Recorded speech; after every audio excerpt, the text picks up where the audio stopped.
Kapro doon akong basketball, na pwersa. Tinahila ko. Naku. Pag, sige, wait lang. Explain ko lang sa inyo. Tandaan nyo, pag napuwersa, kailangan manood muna kayo ng mga anatomy ng parts natin. Dati ganyan din yung perspective ko eh. Paahatak. Pag pinahatak yun, lalo nang madidislocate dyan. Tandaan nyo, yung shoulder. Ito yung buong anatomy ng shoulder. Hindi mo yan madidislocate ang pataas, palaging pababa. So pag pinahatak mo yan, wala na. Lalo kang mapipilay. Kasi kung paangat ang ginawa sa'yo, mabuti. May kalso yan, no? May kalso. May kalso yan, hindi mo madidislocate yan ng pataas, may kalso. Palagi ang dislocation niyan, paharap, pababa, palikod. Pero never kang madidislocate ng pataas. Ang nangyari sa'yo, ginawa mo, pinahatak mo. Una sinuntok ko mo ng pababa. Tapos, ngayon, di mo na maangat. Ano? Sakto lang. Bali ano to, sir, pang-apat ko. May una to, mga ano pa, pina-x-ray ko lang nakita. Tapos yung pangalawa, pangatlo, babatuin ko lang yung pusa, aso. Ay pusa, tsaka ano, gumaling talaga siya. Madislocate. Tapos last yung kagabi. Pag pina-x-ray ko, wala nakikita. Pero nung pag-uwi sa bahay, inano ko lang siya, yung minasage ko lang. Pwede naman yun, massage lang. Huwag yung hihilahin. Kasi itong umaangat na to, kala nyo umaangat. Bumababa lang yung head humerus nyo, hindi umaangat. Itong mga tinatawag nating acromion clavicular. Hindi yan na... Mapuputol muna yung ligaments bago ma-dislocate yan. Pero ito ang problema nyo eh. Huwag nyo ipapahatak. Kailangan ng treatment yan, pabuka at pataas. Ito, relax lang ha. Wait lang. Pipitiling ko muna kayo. Pinakalimutan ako. Relax lang. Mamadaliin ko na sana eh. Pero doon tayo sa sure fall kasi isang method to eh. Relax lang. Pala niya Yun. sa ano, trabaho ko. Tumutulog din yung ganyan ko, sir. Sige, mamaya explain ko yan sa'yo.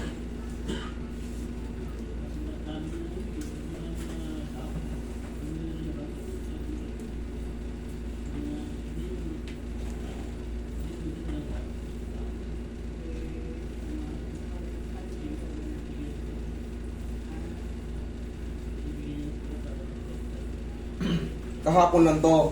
Gabi po. Kagabi lang. Mga 9:30. Normal lang to mamamaga. Tandaan nyo, normal lang yan. Masasaktan kayo. Ngayon, mag-aantay kayo ng mga 1 linggo niyan para makapag-pulling. Kahit ayusin ko to, may maiiwang pain dito. Kasi, tandaan mo, pag natapilok ka, kinabukasan yung pinakamasakit. Okay? I-adjust ko man to, mayroon pa yan, pain. Tapos lang. Yan ang pa. Yan ang tamang adjustment. Yan paangat. Tapos pabuka. Relax lang.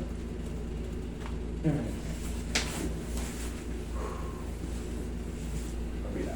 Dami na. Kailangan ganun lang palagi. Ganun lang din kadali yun eh. Pero siyempre, na-stress na yung mga ligaments niyan. Na-stress na yung mga muscle niyan, tendons. Normally, mamamaga siya. So, ilang araw ka munang masasaktan, kumbaga. Pero siyempre, advantage ka na pag tama na yung ginawa. Yung namamaga ngayon, pahilom na ng mga ilang araw. Pero yan, pag hindi mo pina-adjust yan, pag di nyo pina-adjust yan, kada araw nalilipas, pamaga ng pamaga ng pamaga. Hanggang sa umabot ng mga buwan. Pero ngayon, ito, yung duration nito, bigyan kita ng 1 week or 6 days. Tapos dire-diretso na. Okay na yan. Dapat ka. Okay kayo, katulad dito si Sir, kagabi lang. Siyempre, magre-retaliate yung pamamaga. Kaya mag-expect kayo talaga ng pain. Mas delikado kayo. Kumbaga, minamana yan. Okay, masasyo si Sir. Ihaya ka, Sir.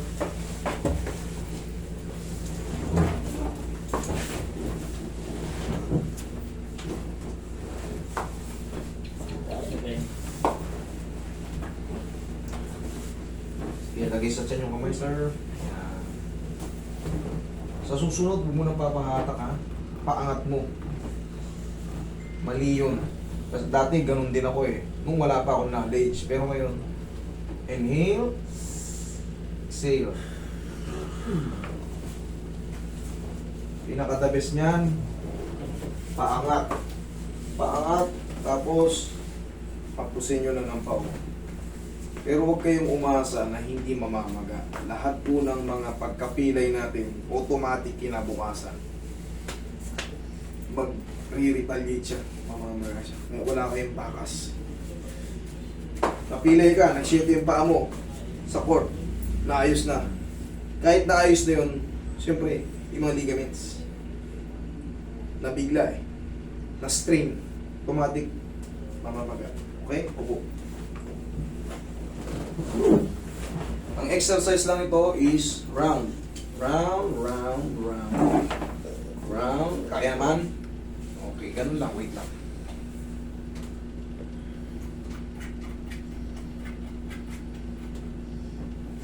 Tapos, palagi, kada araw alagaan nyo lang muna ng haplos.